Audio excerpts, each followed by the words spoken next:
नमस्कार। श्री गणेशाय नमो नमः। सरस्वती नमस्तुभ्यं वरदे कामरूपिणी विद्यारंभम करिष्यामि सिद्धिर्भवतु मे सदा।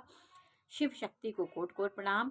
मेरे श्रोतागण, मैं आज आपको काल पुरुष की 10वीं राशि जो कर्म भाव में आती है, इसका कर्म भाव में ये राशि आती है 10वें नंबर पर। तो 10वां नंबर जो होता है ये कर्तव्य का है, कर्म का है, आपकी प्रतिष्ठा का है, आपके व्यवसाय का है, करियर का है। ये भाव 10वां भाव होता है।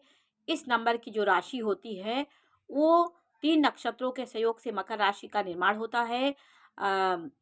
जैसे मूल राशि उसमें आ जाती है धनु में, फिर पूर्वा अखाड़ा नक्षत्र, उत्तरा अखाड़ा के 3 चरण, श्रवण के चारों चरण और धनिष्ठा के 2 चरण से मकर राशि का निर्माण होता है। तो मकर राशि में चंद्रमा का नक्षत्र आ जाता है, सूर्य का नक्षत्र आ जाता है, मंगल का नक्षत्र आ जाता है। ये तीनों नक्षत्र एक प्रकार की एक शक्ति के प्रतीक है। चंद्रमा मन का कारक है। ऐसा व्यक्ति मस्तिष्क से कल्पनाशील होता है, शांत दिमाग का होता है और अपने लक्ष्य पे लगा रहता है। जैसे किसी चीज़ को प्राप्त करने के बाद वो उसे छोड़ नहीं पाता है। और उत्तराखड़ा नक्षत्र सूर्य का नक्षत्र, सूर्य की तरह इनके अंदर ऊर्जा, साहस और शरीर से पुष्ट होते हैं। मंगल के 2 नक्षत्र इसमें आ जाते हैं, धनिष्ठा। इसकी वजह से शारीरिक रूप से ये मजबूत होते हैं। खेती कर्म और मेहनत का कार्य करने में ये बहुत तेज होते हैं। ये व्यक्ति श्रवण नक्षत्र में जिनका जन्म हुआ है मकर राशि के हैं, खा खी खे खू जिसके अक्षर हैं, ऐसे जातक श्रवण नक्षत्र के कहे जाते हैं। श्रवण नक्षत्र एक भगवान विष्णु को इसके स्वामी हैं श्रवण नक्षत्र के, और भगवान विष्णु की पूजा इनके लिए बहुत शुभदायक होती है।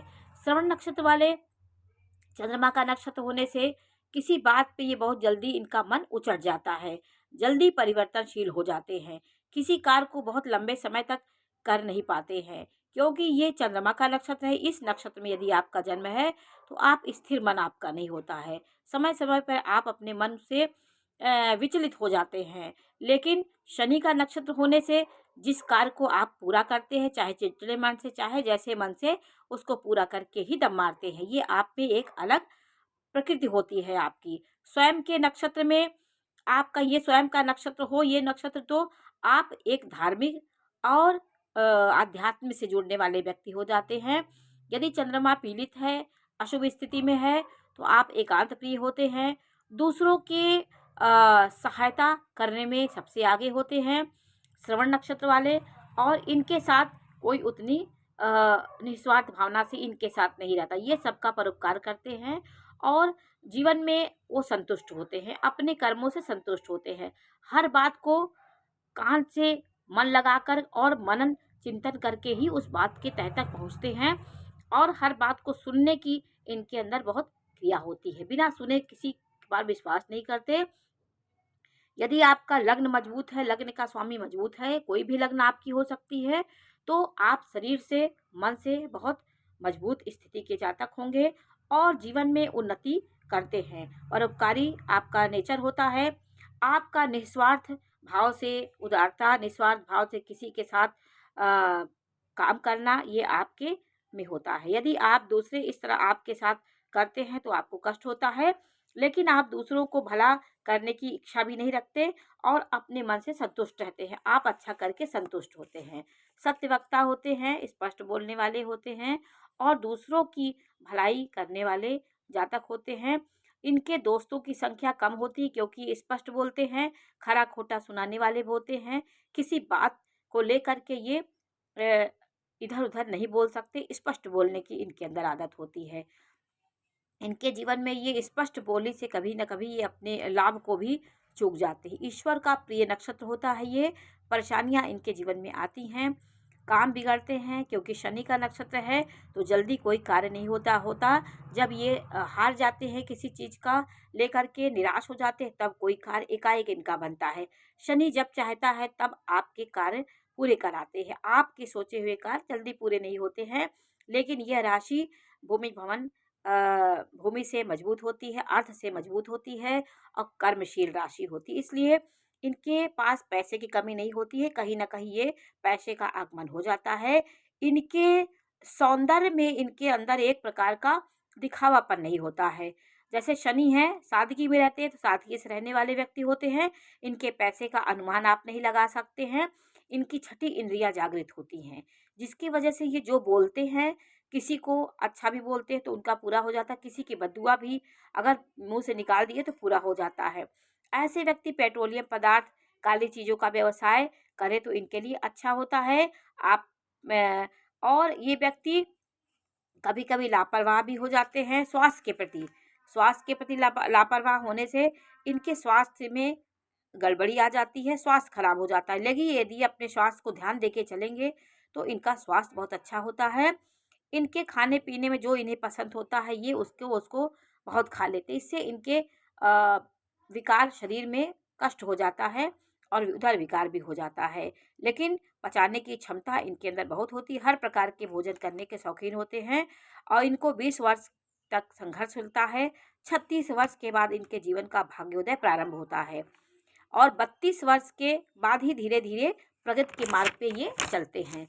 ये व्यक्ति का जीवन का 46वां साल, 40 से 46वां वर्ष विशेष उन्नतिदायक होता है।